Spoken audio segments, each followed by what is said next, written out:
Assalamualaikum warahmatullahi wabarakatuh. Kami dari kelompok 6 mata kuliah ilmu negara ingin mempresentasikan tentang negara Arab Saudi. Sebelumnya perkenalkan, saya Kalisa Raisya. Saya Dermawana Putra Watama. Saya Jessica Cicera Sagala. Saya Diki Meta Safabiulima. Saya Radina Masayu. Saya Melinda Gusrida Sarlika. Saya Gina Amanda Maulina. Saya Wisnu Mukti Wibowo. Selamat menyaksikan video presentasi. Selamat menyaksikan video presentasi kita. Iya, itu presentasi kita.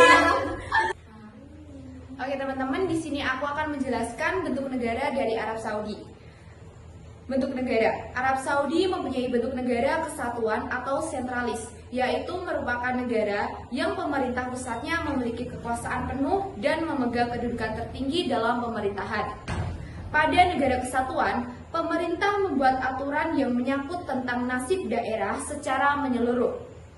Pemerintah pusat mengatur setiap penduduk secara langsung yang ada di tiap-tiap daerah. Sekian dari bentuk negara, terima kasih. Selanjutnya ada bentuk pemerintahan Arab Saudi. Arab Saudi mempersatukan 4 wilayah dalam serangkaian penaklukan yang dimulai pada 1902 dengan ibu kotanya di Riyadh. Rumah asal keluarganya Wangsa Saud. Arab Saudi sejak itu menjadi monarki absolut, di mana keputusan politik dibuat atas dasar konsultasi antara raja, dewan menteri, dan elit tradisional negara yang mengawasi pemerintahan. Dalam hukum dasarnya, Arab Saudi terus mendefinisikan dirinya sebagai negara Islam Arab yang berdaulat dengan Islam sebagai agama resminya, bahasa Arab sebagai bahasa resminya, dan Riyadh sebagai ibu kotanya.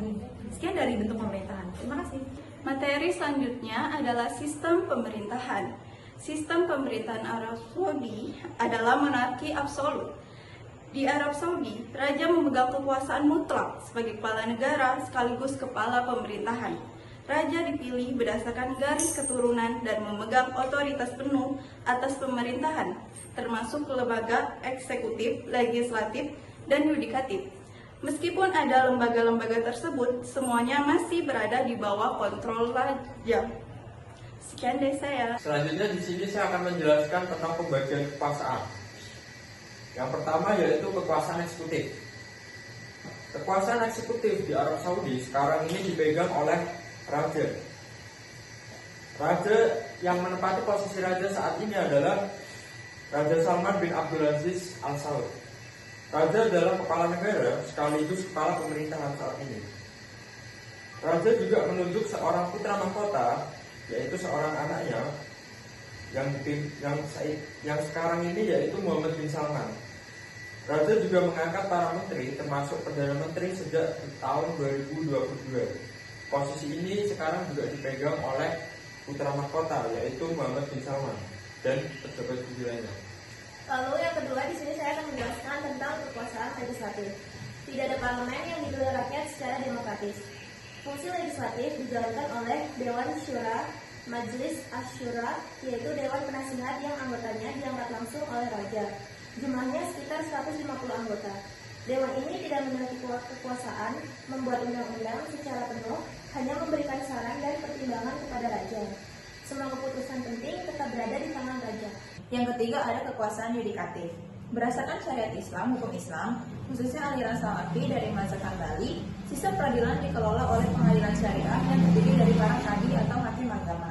Raja memiliki pengaruh kuat dalam sistem hukum, termasuk dalam pengangkatan hakim, amandemen hukum, dan pengampunan hukum.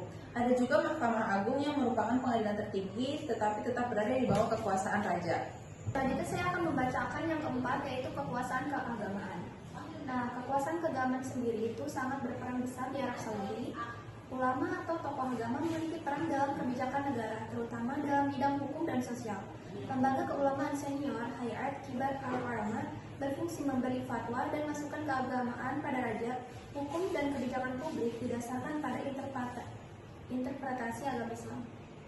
Sistem pemilihan. Sistem pemilihan di Arab Saudi bersifat sangat terbatas karena negara ini adalah monarki absolut, di mana raja sebagai kepala negara dan pemerintah tidak dipilih melalui pemilu dan memiliki kekuasaan penuh, termasuk menunjuk anggota Dewan Syuro sebagai penasihat. Rakyat hanya memiliki kesempatan terbatas untuk berpartisipasi melalui pemilihan Dewan Kota, di mana separuh anggota dipilih oleh warga dan separuh lainnya ditunjuk pemerintah tanpa adanya partai politik. Pemilu ini mulai membuka partisipasi publik, termasuk perempuan yang baru diperbolehkan memilih dan mencalonkan diri sejak 2015. Namun kekuasaan utama tetap berada di tangan monarki. Sekian pemaparan materi dari kelompok kami, kurang lebihnya mohon maaf. Wassalamualaikum warahmatullahi wabarakatuh. Bye bye guys.